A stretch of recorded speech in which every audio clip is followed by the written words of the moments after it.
Thank you so much for bearing with us. We had some technical difficulties, some time zone issues, but it's no big deal because we're here to talk about Lumote, and I'm super excited about Lumote. Like, I've been waiting for this game for like over a year. So like a few minutes to me doesn't matter, but thank you so much. I know y'all's time is valuable.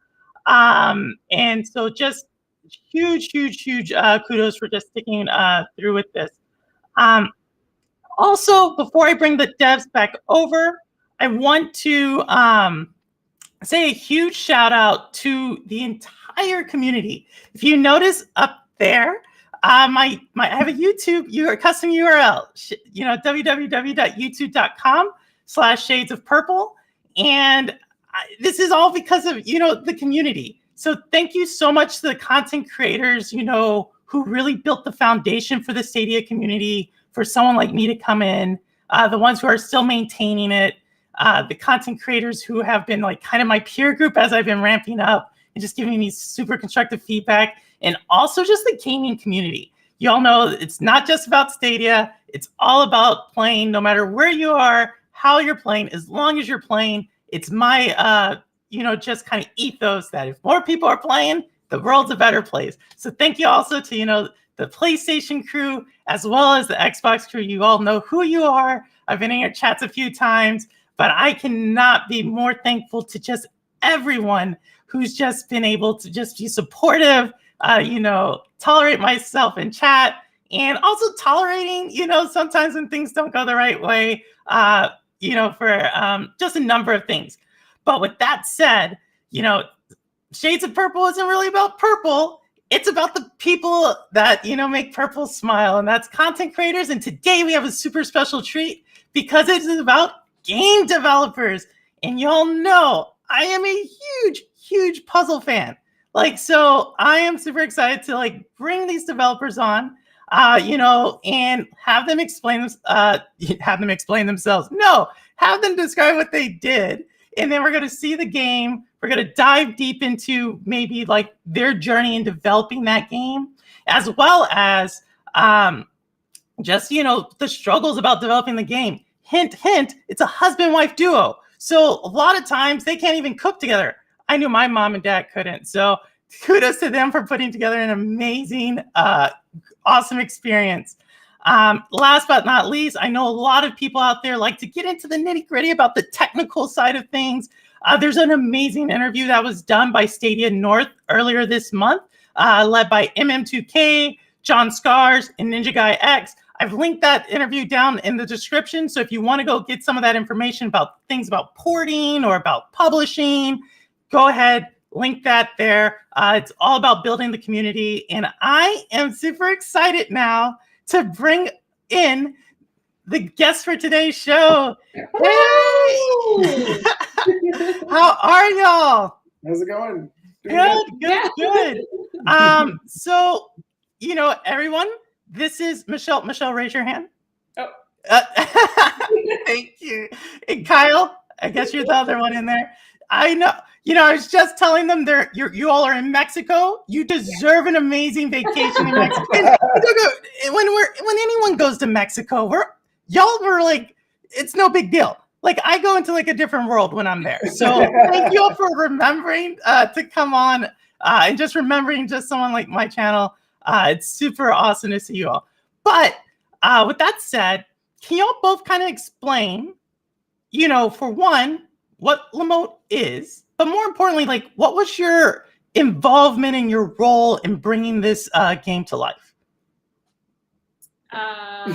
Man, every time someone asks, what is Lumote? I'm just like, I don't know. It was a fever dream, maybe. It's this little puzzle platformer game that Kyle and I started making, and then we kind of roped in our friend Arn and Ruske, and then later on with doing all the ports and stuff, we roped in yet another friend, Lauren. So really, it's just a sinkhole of our friends to help us build something. And what did you do? I made all the puzzles, and I did some of the gameplay programming. So that was what I did. So she's the mastermind, y'all.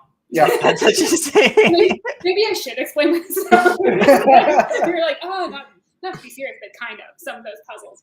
Yeah. Questionable? If you feel like you've descended into madness, it's Michelle's madness. That's true. Oh my gosh. And how many puzzles was that you designed? I know we're going to talk about the game here in a second, but I just want to, it's 52? I think between World 1 and 2, it's around 70. Oh my god. I don't even know anymore. I just literally, it was a descent into madness. We're going to dig into that. 70 puzzles. It's crazy. 52 or 53 in the first world, Yeah. and then there was an extra 15 or 17 in the new one. So yeah, 70 close to puzzles. 70 puzzles. Oh my gosh. Counting the ones that didn't make the chopping block. Yeah. Oh, I'm definitely gonna dig into that. And just even though I do a lot of Stadia content, this game's actually available on all platforms: PC, Xbox, PlayStation, Nintendo. Other ones I'm not listing right now. I actually did a sneak peek on my Switch, so don't crucify me, Stadia community. I was too excited. I wanted to play it on Switch. But I am definitely going to be super excited for Sunday. But we'll get to that. And Kyle, what did you do? I mean, I did support, artwork, first man. Definitely a lot of puzzle QA. Yeah, I did the art and a lot of the gameplay and tools programming, engine programming. Yeah. And so you're the one who went and got pizza. Yes, I got. Actually, I definitely made sure people were fed. Yeah. Joking. I have to. Yeah. Well, I'm super, another reason I'm excited is just because, Michelle, a lot of times, both you all know, the game world can be kind of not a diverse place, especially behind the scenes. And I think it is just super awesome that you were the mastermind behind developing these puzzles. And if y'all want to see Michelle in action, there's you have a Twitch channel. I guess because we did have a Twitch channel for a while. That was when you're making a game or something, you're like, I don't know, what are the people doing to market? So yeah, there was. You got your glasses on. You're in dev world mode. You're doing computer stuff, and I'm like, science. It's crazy. Man, I have all the respect to people who are able to have just hours of vlog, being able to host a show and talk your way through things. Mm-hmm. That's hard. Definitely a moment I was just I don't know what I'm talking about. It's hard to focus on two things at once. I don't know what's going on anymore. Oh my gosh. No. Trying to, something I notice with streamers that are really good is they read everything back, right? So it's all in the chat and they read the chat aloud, and I'll look at the chat message and then I'll just respond, right? Not thinking that, there's actually value, because a lot of people are sort of treating your stream as a podcast, and so repeating it allows people to hear it, and then you can answer it. Yeah, it's actually quite challenging. Yeah. Well, yeah, my mom, shout out to my mom out there. I'm Purple Haze. That's Mama Haze, as this crew knows. She's, super looking forward to it. We'll talk about her later on, as she has her own little project, thanks to you all. So we'll talk a little bit more about that here in a second. But also to chat, as y'all know, this is a show for y'all, right? I'm just super excited just talking about the puzzle game. But if you have questions, I am monitoring it, just because we do have guests, and I want to give them full, just all my attention. I'm not going to be bringing up each comment, but if you do have a question, just say question to devs or question Purple, and I'll be able to bring it up as I can see it on my end, all the questions, but I won't be bringing up everything. So if y'all want to have your little backdoor conversations, looking at you, Mr. Underworld, go for it. Mr. Underworld. Too, so I can track that. Okay, look at this. Science at its greatest. So many devices. So with that, all right. So, whether it's a game dev or a gamer, someone who watches games, they all have that first experience with gaming. Can you all let us, know what that was, where you were oh, video games, Or maybe it not have been video games, right? I look at gaming on this entire spectrum that includes everything from like Uno to chess to video games to like dominoes. So what was your gaming journey like growing up? I think so. When I was a kid, my parents really only let me play like educational games, So it was like Carmen Sandiego and like Math Blaster. Amazing game, Carmen Sandiego, where you could fly to the different. What happened? Yeah, much better. So those were all like I really liked those games, but it was always just like better than school, And then I think the first game where I was like, oh, this can be like a storytelling medium or something was I really loved the Loop when I was a kid, which was also a kind of an educational game where it was like it was by LucasArts and you played oh man, what is it even? The kind of little ghost. No, he wasn't. He was a foundling from this village that like their magic was like based off of music notes, and then everybody turned into swans. Now I'm just like, oh my god, is this game a fever dream? Everyone turned into swans, and then you had to like go on this journey to find like your clan, and then like every spell had to do with music, so you had to remember music, like little musical spells, and then that would change things in the world. And it was a very great, like it was a really good story, even though I'm doing a horrible job at explaining it right now. But that was like, oh, I want to play more games. Well, I think it's really unique because you're actually not only a game dev, but a musician, right? Yes. Right, which is kind of like this interesting combo. So do you want to explain that a little bit? I mean, yeah. So when I graduated high school, I had no idea what I wanted to do, but I was really good at the violin and the viola. Like I would teach kids, and I got up, and so I went to university for music, and then I basically got all the way until my senior year, and I had done a couple of courses. You need to have like a certain set of credits in like science to be able to actually graduate. And so for my science credits, I did computer science, and I really enjoyed that. And so I started taking more classes, and then it became, oh my god, our power is going out. You tell about your background. Oh my goodness. Well, we need to find out, Kyle, what was your gaming journey? My gaming journey was... Sorry. Yeah, we're totally failing at this interview. I'm sorry we were late too. No. This is... Y'all just launched a game on every major platform, and we're going to get into how long it took y'all to make the game. It's not an excuse. It's not an excuse. Okay. My gaming journey, though, was, Link to the Past is one of the games, Zelda Link to the Past, right? Yes. I played through that so many times as a kid. Like, I wore out the little map because, like, it had this piece of art on the back, and it with like the Master Sword and everything, and like the forest and like all the light beaming on it. And like when it was the fall and like the wind would be blowing, I'd always be like, yeah, I'm gonna go find the Master Sword. And it was like, I don't know, as a kid, I was just like, something about all the leaves falling in the fall would make me like, I'm gonna go play Zelda. Nothing wrong with playing Zelda. Yeah, everyone knows like Zelda's like one of my favorite franchises. It's great. Ever. It's great franchise. So we're already right there. I see the puzzleness coming together. So super. So so it's Zelda was kind of like what got you into, or is it? It was definitely a game that cemented my love for video games. I would say it was actually probably Unreal that was the one that got me really into games. Like into the idea of game development. I kind of wanted to do something with 3D animation when I was in like high school, graduating, going to college. But Unreal, I started making mods and stuff like that. And that sort of like gave me a taste and kind of sent me down that stream of doing the whole, focusing more on game development rather than film and television or something like that. So still media, still content.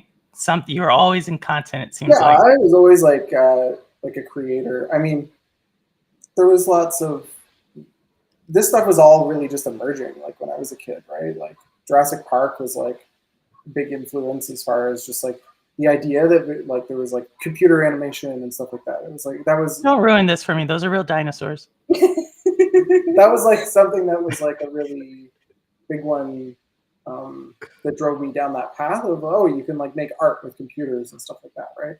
Yeah. And yeah, so it was like sort of stepping stones from that. Yeah. No, so how? All right. So let's I can tell some people in chat aren't familiar with Lumote, so I'm going to play a 1-minute trailer, and then I want to dive into that story here for a second. So let's see if I can do this correctly. It's okay, you're doing better.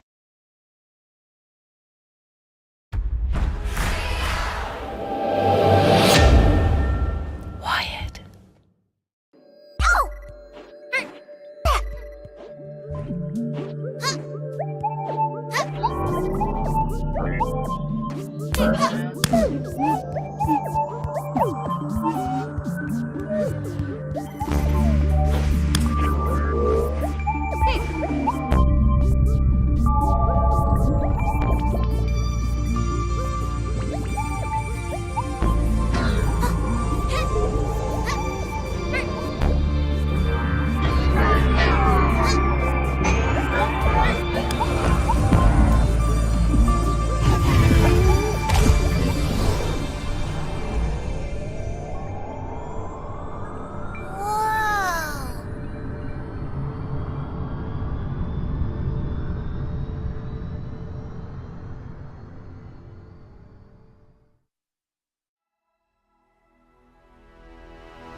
Sunday. Yeah, it's Sunday. It's coming out. So Chariot Man Gaming, my fellow New Yorker, it is going to be a pro game coming to Stadia on Sunday. If y'all see the Simpsons, that's the line in there.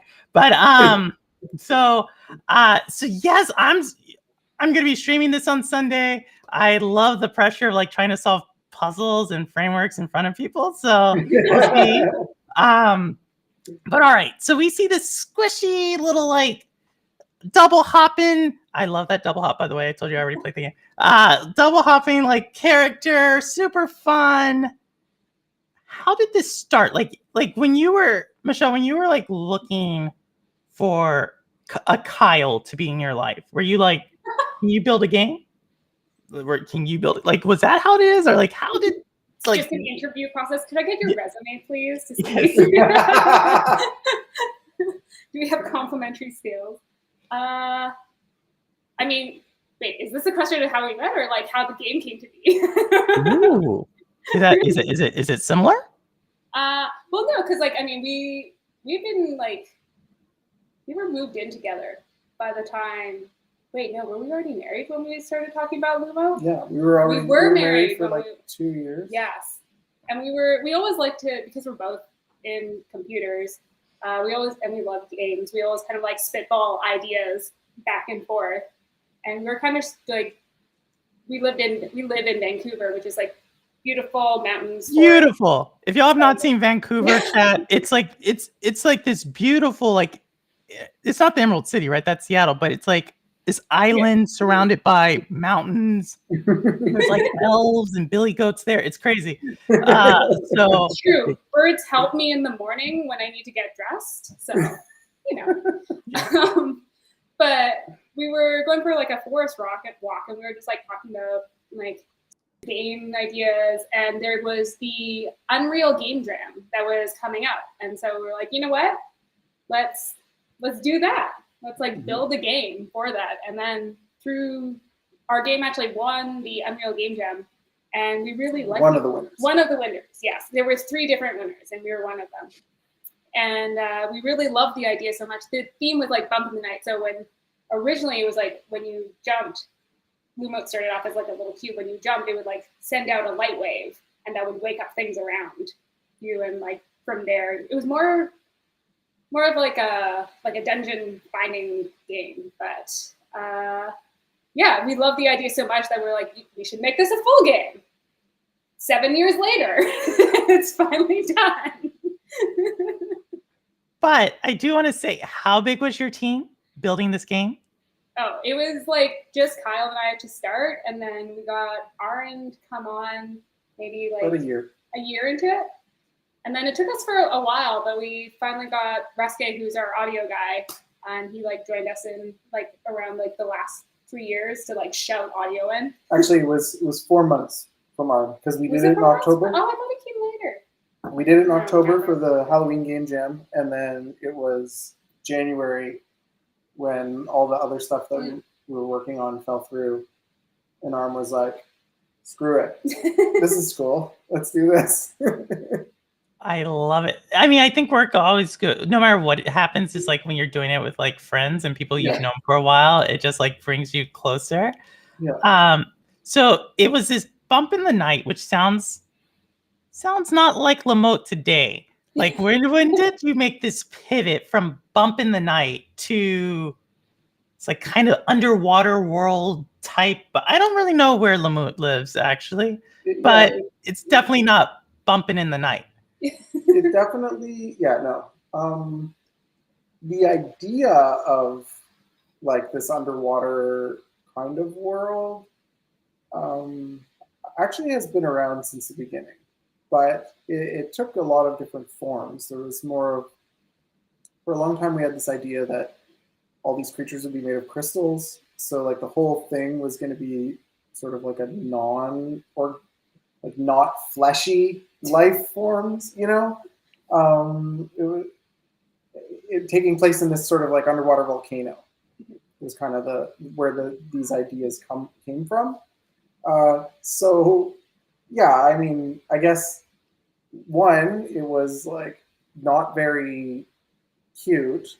All of the creatures sort of ended up feeling very robotic because they were basically crystals making crystal noises, which sounds a lot like robots because you're basically just like, Paul was just like sampling glass, you know, like glass bottles banging together or like pieces of metal grinding, or, you know, this is like where the sound effects are coming from. So it wasn't very cute sounds, and yeah, it was kind of weird. And then we were working with another artist friend of ours at the time who has a very, very dark style. So for a while, Lumote looked like a Tool music video. Oh yeah. Like, I couldn't do it. It was like one of the creatures just had like teeth, and it was just like I can't even watch horror movies because it just gets in my mind, and then I have nightmares. So I was like, I can't work on a game where like I can't even stare at the creatures for too long.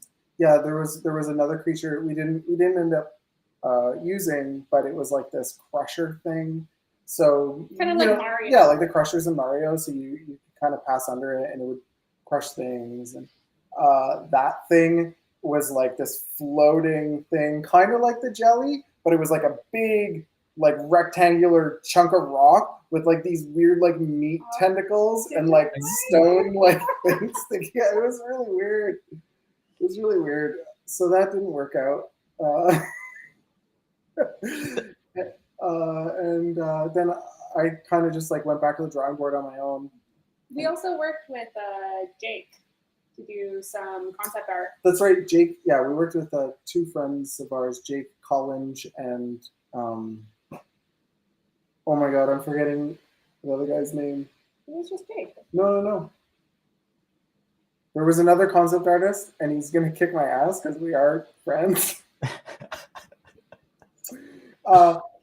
We worked with them to get a bunch of concept art done and sort of like iterate on the ideas. And it was from seeds of Jake's work that this idea of like a softer, more, just sort of like underwater life kind of theme came from. And and that was actually those drawings that Jake's drawings that this idea of like sort of merging the crystals, like keeping that kind of like or inorganic element, but having like the glowy stuff inside it came from. And then from that, we kind of like just extrapolated out. We also love going to the aquarium. So we pulled on a lot of inspiration from that. It's just like, you know, like different abilities, what sort of sea creatures would visually go well with it, like jellies, obviously. Like, oh, these float up and down. This would be a great creature to fit with that ability. And urchins? Are those like the Oh, spongy the looking? like a sea anemone. Yeah. Yeah, you know. Or- Did I just make up a word? Did I just make No, up an sea animal? urchins are No, fun, sea but they're urchins like are the things- spiky, like Yeah. the circle. Oh, spiky so prey. Yeah. sea anemone. I can tell you right now, I've never spelled this word in my life. So Yeah, it's a weird one. That's a spelling bee question Yeah. right there. yes, I would just I'm done. I'm going to math now. I can't spell. Sea anemone. Go purple. No, can't do it. So We should have done a sea urchin creature now that it come to think of it. Next one. Yeah. I now don't actually know what a sea urchin is. So I just know the word. Like when I see Jacques Cousteau old films, there's sea urchins in that. Yeah. Yeah. I don't actually know what it is. So, but yes, sea anemone was the one I was thinking of. Yeah. I don't know. So all right. So now it's this cute little thing. And Michelle, you have like this affinity that things without a neck are super cute. Like, Yeah, this is okay. so Kyle's a letdown. That's what you're saying. Kyle's a letdown. He has a No. neck. Well, Kyle's hot. He's not cute. I'm not going to marry my fat cat. Nice. Nice. Nice. It's like, if you look at a lot of like art, and when something's elegant or whatever, they're very long or whatever, it's like things that are considered like, it's like more flowing or whatever, or sharper lines, But then if you think of cute, it's kind of just a sphere, or you see those, what are they called? There's like those mallow plush things that are really popular right now with kids, with the youth. They're basically just spherical animals, like plush animals. And they're adorable. Because it's like, I don't know, the less neck you have, the closer you are to a sphere, which makes you hilarious. Like, in terms of art. It's fair. I can see you have a certain aesthetic that is getting spoken to by the youth of the world right now about these no neck creatures. Well, because it's so it's like Totoro. It's like Totoro. It's exactly like Totoro. Totoro is just one gumdrop of a creature. Just an egg. Where it's like as soon as you have a head separated from the body, it's a little weird in terms of like, it's not cute, or it's an odd sort of cute. No, we got it. I know you have a thing about humans and sparrows, I think, are some type of bird that were like as smart as them solving puzzles. Crows are very smart. Crows are the ones you want any type of corvid, actually. So crows are part of the. I know about birds. No, it's okay. We have one of the guests on the show, Squids. I'm not sure if he's out there. He has a thing about squids, like everything. He'll tell you everything. They have 3 hearts or 3 stomachs, something about 3 and tentacles. That's awesome. And you have crows, which is, and explain, because like you're like, crows are just as smart as humans. Like, explain. Crows are probably about as smart as like a 10-year-old. So, but 10-year-old. Yeah. Come on. I mean, that's true. There are some really dumb 10-year-olds. So. Amazing. Crows have the ability to solve multi-step problems. So that's kind of like how we judge intelligence in like animals, where it's like you have a dog, and you can train them to like problem solve and like multi-steps. You're like, oh, if you put a blanket over your dog, can your dog figure out how to get out from under your blanket? That's like the first indicator of like how smart is your dog. If they get lost, I'm sorry, your dog's not that smart. Very cute, not that smart. They're just like the blanket. I mean, they can't get out of the blanket. So crows obviously can get out of 7 blankets. Is that what we're saying? Exactly. If you have 7 layers of blankets, the crows will figure out how to get out of all of them. Oh, but 8 blankets, that's 1 blanket too many. But it's like a 7-step process. So like how puzzles are kind of formed is just like, there's a certain number of steps where it's like, okay, to open a door, you need to like turn the handle and like open it. That's like 2 steps, turn, open. And so when you're like given a crow like a piece of meat in a box and like a wire, the crow can figure out, oh, take the wire, bend the wire into like a little hook, put the wire through the hole in the box, and then take the meat out.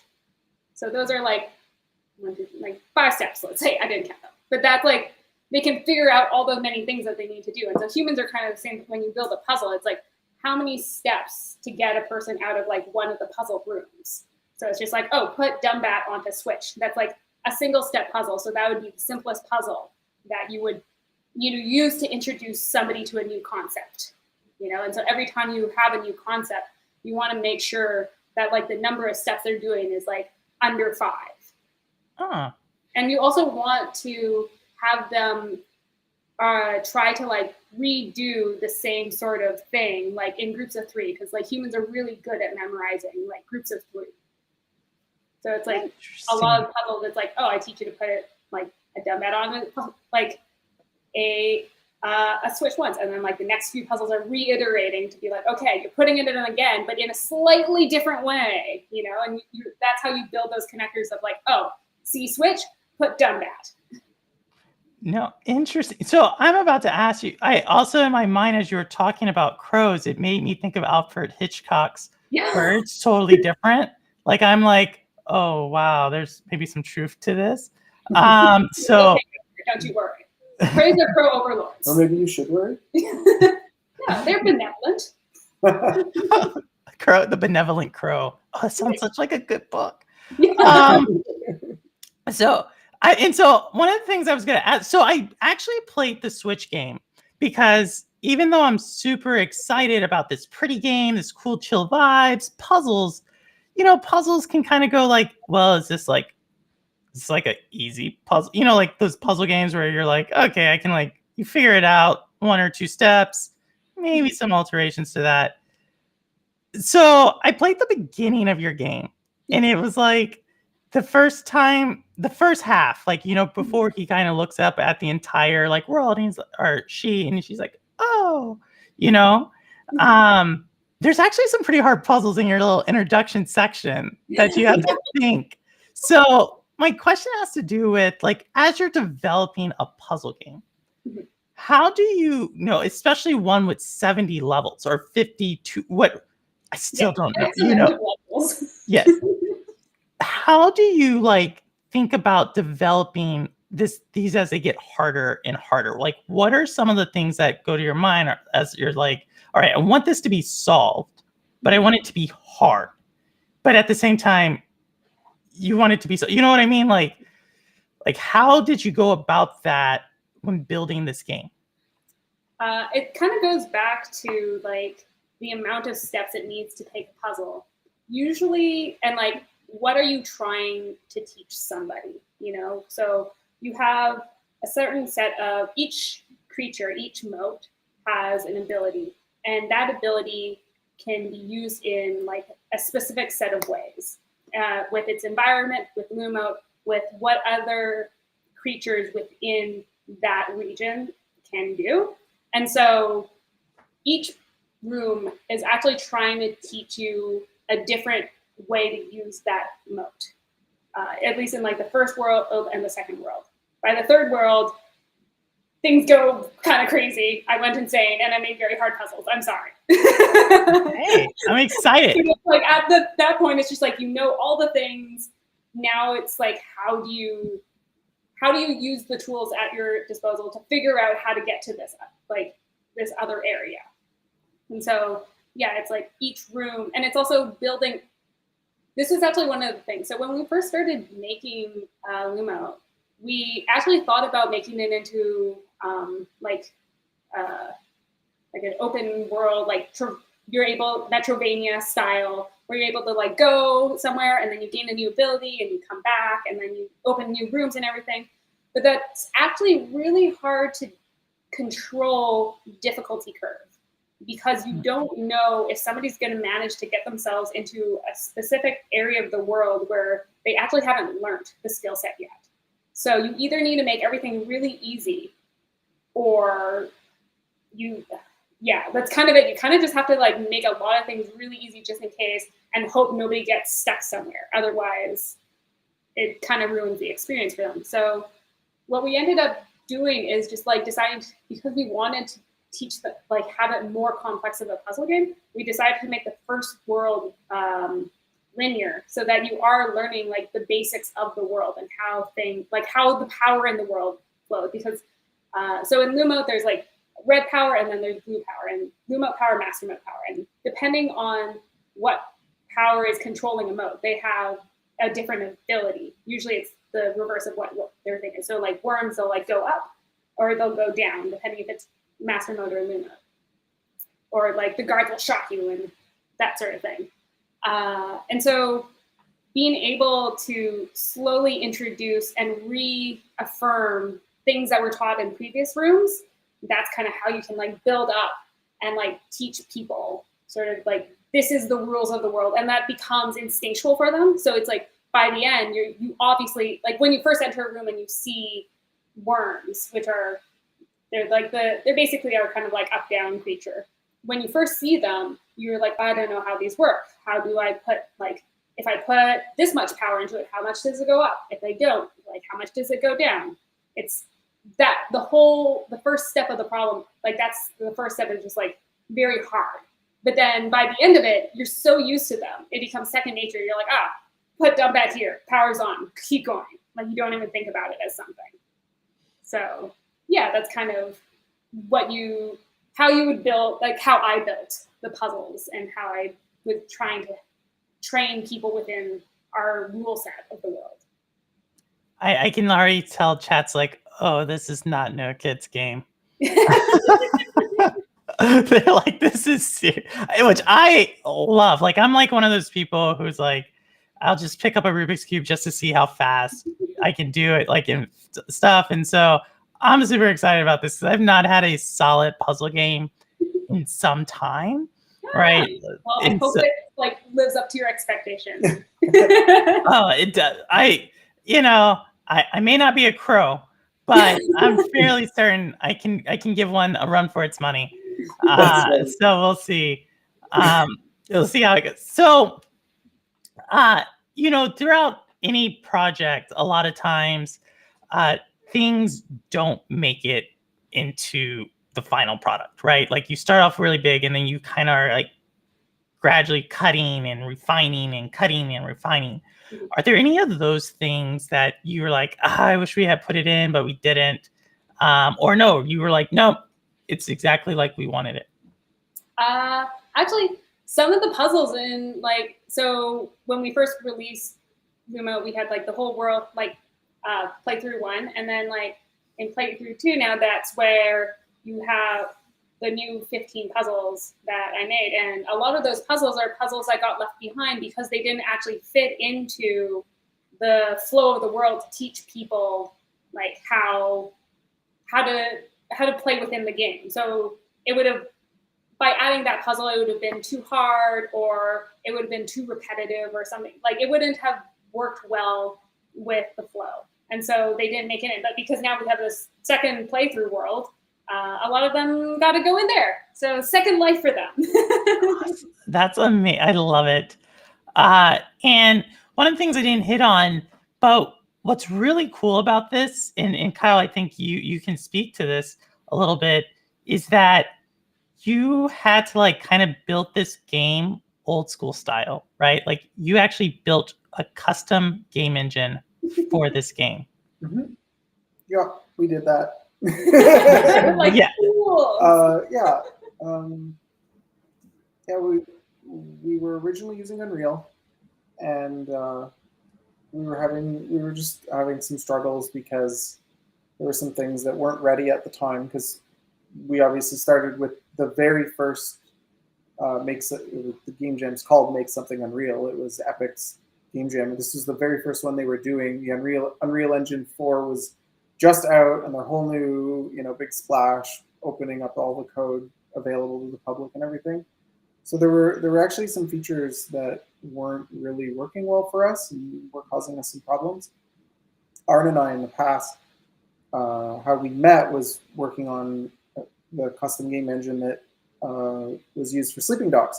So we already had some ideas for things we wanted to do, and kind of just decided, like, you know what, let's just why are we even using this thing? We can just make something that's sort of more tailored to the game we want to make, and we can have some fun doing that because we like to do that work as well. And yeah, so we went and made our own engine. That only set us back about 6 months. I mean, so we got 7 years, so it's only a small fraction of the time. I think that's incredible. And just, my mom, I said I was going to talk to her about her in a second, and I still am. Just for her, like the game, just describe what a game engine does really quickly, because I'm bringing her along my gaming journey. So if you had to describe what a game engine is, a game engine is sort of like the program that you use that runs your game. So if you want to release a game on one computer, like on one type of computer, like just a PC or just a Nintendo Switch or something, then you don't necessarily need as much of a game engine. But generally, the idea of a game engine is it provides like services that allow you to make your game once and then run it on multiple platforms. So you can run it on all these different things. You can run it on a phone or a desktop computer or a game console or on Stadia in this case too, right? It provides those types of services, and then it provides some more like game specific types of services, like just like general bookkeeping. There's ways that games work and like process and simulate frames, and so it sort of just like encompasses all the stuff that isn't your game but is necessary for a game to work. Wow. No, and the chat's like, everybody's super impressed, right? Because no one hears about people like creating their game engines for their game. And I think that is like super cool you did that. Like I said, it harkens back to a different era, in my opinion, of game making. Before we had this like two main game engines. So well, Arn's like a proper graybeard. Like he's basically ancient at this point. And so when he started making games, that's all there was. It was just like writing assembly code for your Nintendo. Like he worked on like the Commodore Amiga and like Commodore 64 and like all that stuff back then. So it was like literally just poking pixels on the screen. Yeah. So. And the reason I asked about that, and I think this is like one of my other fascinations about the game, is it's going to make it very different than other games, just by the fact that it is a different game engine in general, right? Like it's something that we haven't like experienced or worked with, as gamers, playing a game. So I think that is like just amazing. To speak not only of this game that is super pretty, super like just encapsulates everything I like about gaming, which is like chill, like going through it. Now, I'm not sure how chill it is after hearing some of the puzzles, but but you'll be trained up. That's the point. By the time you get to like the really hard ones, you'll be like, oh, I've learned. I am really, I can't tell you how excited I am, just because like, so before I was in the, I spent 12 years in the military before, my current, or I guess kind of my third career now. And one of the things I would tell my soldiers as a commander, I was like, if you could give me a riddle I can't get in like 2 minutes, I will give you the whole week off. Like, right.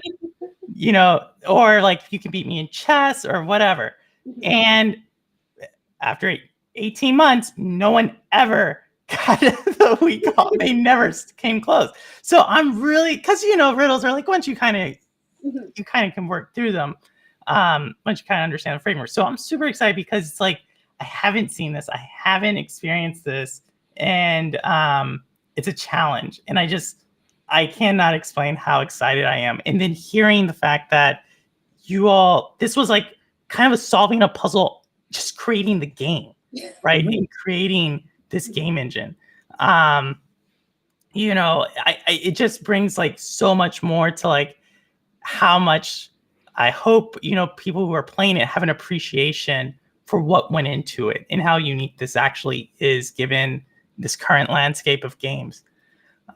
So thank you for bringing. I'm excited to have you play it now. Yeah, I'll let you know. Exactly. So another thing I think is really cool, and this is where Mama Hayes comes in, is you know, a lot of people have like swag or figurines with their game, and I know there's an amazing cover art album out that goes with Lumote. So y'all, if you go to wireproductions.com or their store, Yep. you can pre-order this amazing vinyl, 2 vinyl set artwork. It's just gorgeous.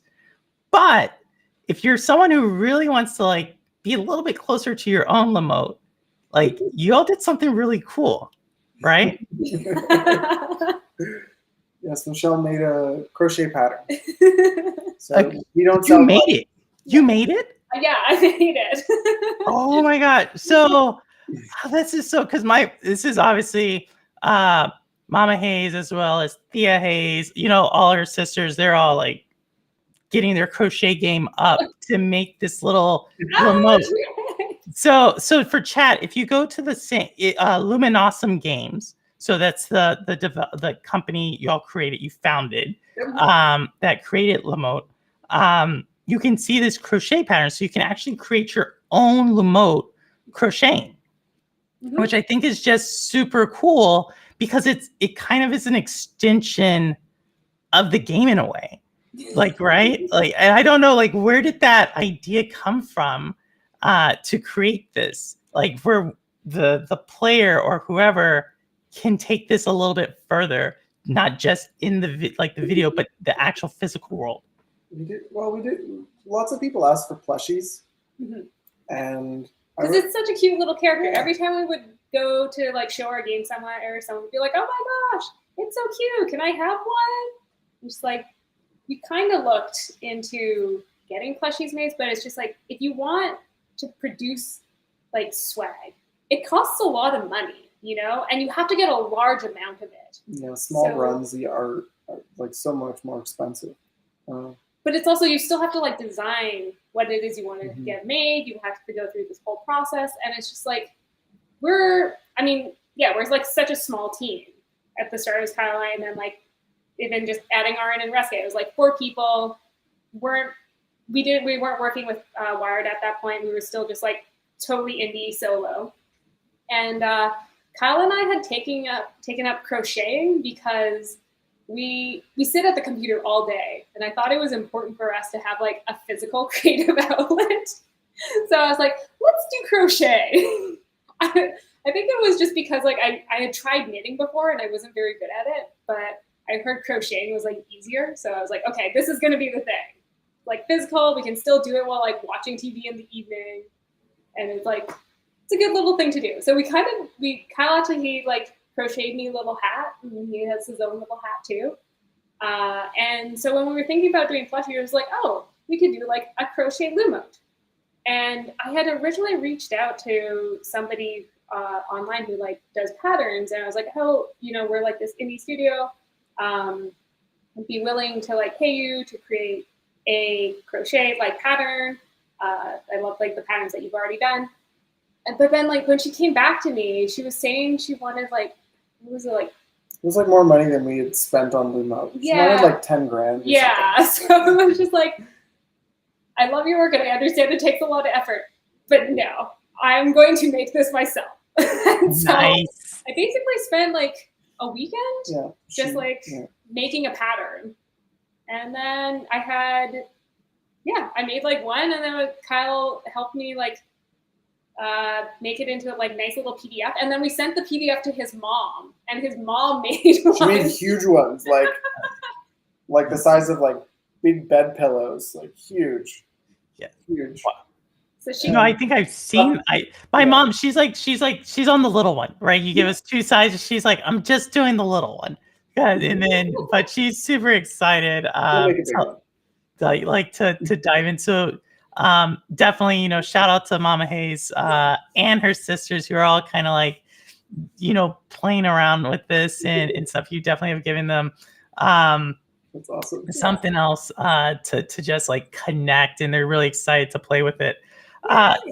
You know, another question I have, and Michelle, this is something I spoke about, or we spoke about before the show, but you know, is there anything that maybe you would have done differently while making Lumote?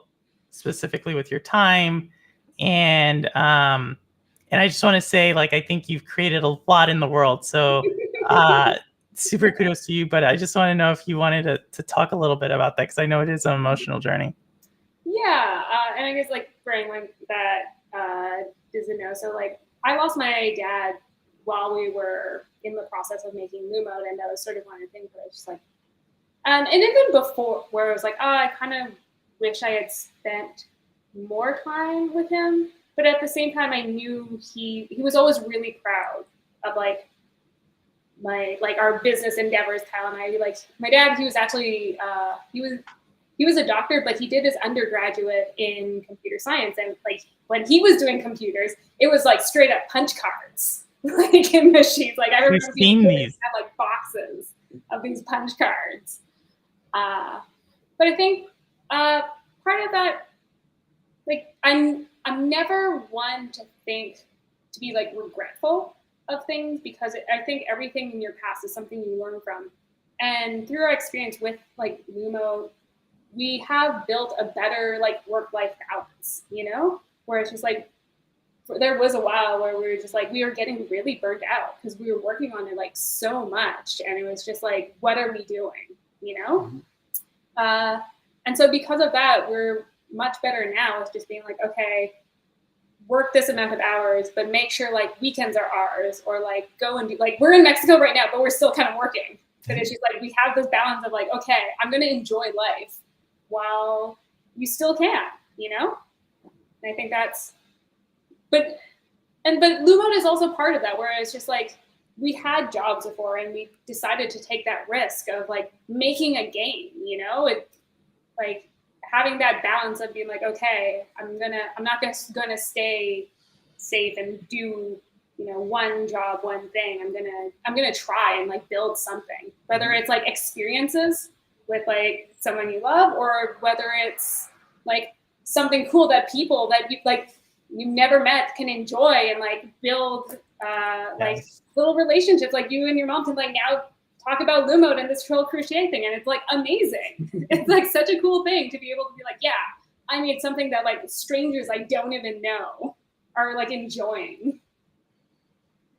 No, I think it's super awesome. Like, well, your strangers are going to be streaming this game. Some of them already have. I don't know if you've seen it. There's this girl on Twitch who like does this amazing makeup look, and she plays the game for like 12 hours. I was like, holy, you're dedicated. I heard I was just talking to Arn today about that. I heard that she actually reached out to Wired. She had seen our trailer and she was like, I love the colors on this game. Like I do this body paint, like body art thing.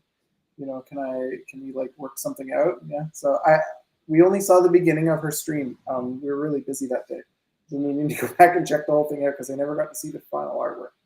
Oh, it's beautiful, like what she does, but she's definitely like burnt out. Like when you wear makeup, like it's okay, like initially, but like it's like cake, right? It's like weird feeling. So like you could tell by the end of it, she is like she's smoked. Like just like she is like burnt. Like her entire chat has got her through this certain puzzle, and she's like, okay, I'm done. So I was like, oh, poor girl. But no, I think so. Just the thing about you creating stuff and creating things that people can enjoy, I think that's so powerful. And it's something I like about games in general, is that they are experiences and they are things that without your minds putting it together, or you just like really doing, it's a labor of love, really, for so many people to enjoy.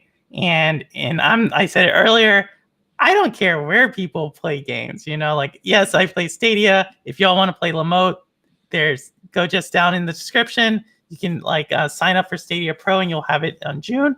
But I want you all to play it wherever you want to play it. And I just think the world would be a better place if people played more games. So thank you so much for like bringing this, you know, to life in full circle. And chat, I said it in the beginning, if y'all have a question for the devs, please ask. Now I know we're coming up on an hour. So, you know, I know things are late and y'all are in Mexico. Like I know you're probably in Mexico for a reason. So we want to make sure you get to enjoy everything Mexico has to offer. Well, maybe not everything, but the fun things Mexico has to fun and safe things Mexico has to offer. But we talked about Lumote. We talked about your journey. We talked about some of the more personal things throughout that journey. And I know you all said you're working. You're obviously there. But Luminosum Studios, right? Or is it Luminosum Games? Yeah. You're a studio. You're a developer. You're big time. You are. So congrats on that. Is there gonna be you have this game engine, it seems like this amazing puzzle that I know so far everybody who's touched it, who's kind of just interested in it, has loved it. Is there gonna be let's bring the band back together and do something different? Let's bring Lumote Part 2. Is there something that y'all are working on or have your thoughts about? It's really funny because we were talking about this today, where it's just what are we gonna do next? Our publisher is also just what other games are you interested in making? So no concrete ideas right now, but definitely, we really like it. As long and arduous as the journey to make Lumote has been, it's definitely type 2 fun. It's hard in the moment, and then you kind of forget how hard it was, and you're we should do that again. So definitely probably gonna make another game. Are you telling me? I just saw that. Kyle, you're oh gosh, gotta go get the pizza again. Michelle has a game idea. We'll just have to wait and see. Yeah. Oh, I cannot. Well, I'm gonna enjoy this game. That is coming out Sunday for Stadia, but if you want y'all to play it a little earlier, it is on all platforms, and you can go ahead and get it. But if you wait till Sunday, you get it with Pro, or if you're one of those types who doesn't want Pro, you can buy it. And that's the great thing about Stadia. And so, for one, chat again. I'm gonna probably close this out pretty soon. So if there's any questions, thank you all so much for coming by. I'm seeing all your comments in here, so it's a wonderful. I know Kyle, Michelle can see it. They have it up on their phone. So thank you all for that. Any last words? Any Easter eggs in the game? Anything that we didn't talk about, but you're well, I really hope they as they enjoy this game, they remember this.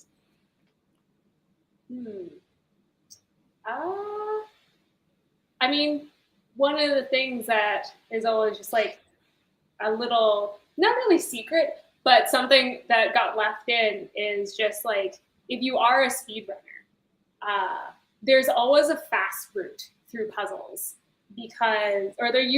I think there's a couple of them where I didn't put them in, but most puzzles have a faster way to get through it, so that I could kind of do quick runs to get to test the game to make sure everything was working properly. So if you're playing for a second time, or you're trying to do something tricky, usually you can. Interesting. Okay, so there's something to this. Kyle also has one. Sorry. Go ahead, Kyle.